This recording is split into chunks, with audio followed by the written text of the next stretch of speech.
welcome back. My name is Mrs. Bearden and I'm a librarian for St. Tammany Parish Schools, and today we're going to read Chapter 13 from Number the Stars. Chapter 13, Run as fast as you can.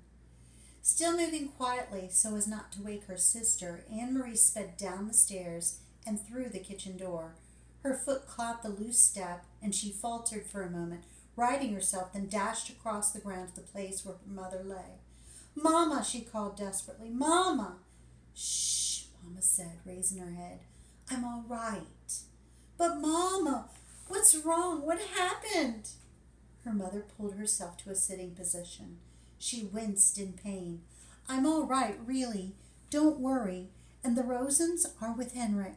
That's the important thing." She smiled a little, though her face was drawn with pain, and she bit her lip, the smile fading.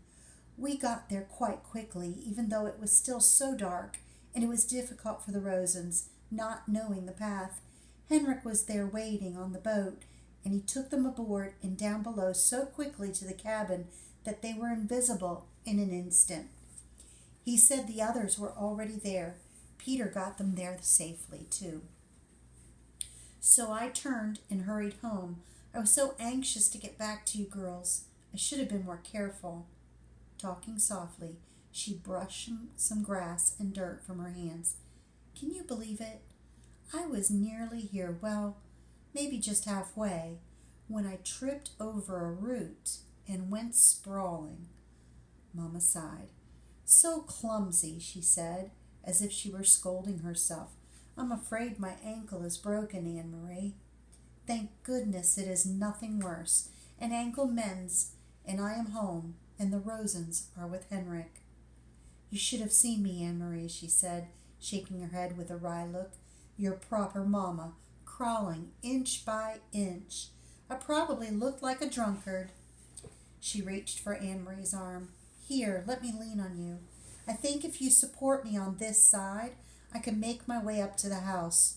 Goodness, what a clumsy fool I am. Here, let me put my arm around your shoulders. You're such a good, strong, brave girl. Now, very slowly. There." Mama's face was white with pain. Annemarie could see it even through the faint light approaching dawn. She hobbled, leaning heavily on her daughter, pushing again and again toward the house. "When we get inside, I'll have a cup of tea, and then we'll call the doctor. I'll tell him that I fell on the stairs. You'll have to help me wash away the grass and twigs. Here, Annemarie, let me rest for a minute." They had reached the house, and Mama sank down to the steps and sat. She took several deep breaths.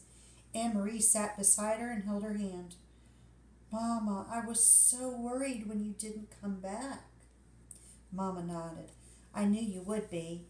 I thought of you, worrying as I dragged myself along. But here I am, safe with you now.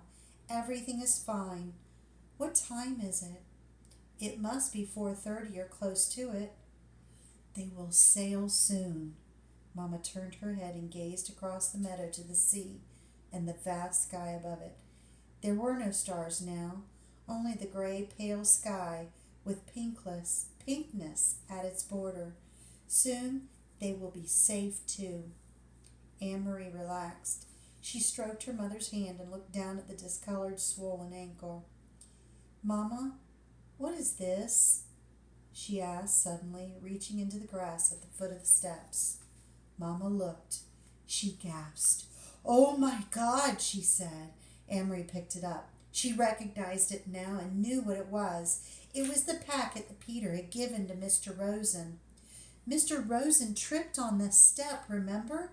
It must have fallen from his pocket. "We'll have to save it and give it back to Peter." Annemarie handed it to her mother. "Do you know what it is?" Her mother didn't answer. Her face was stricken. She looked at the path and down at her ankle.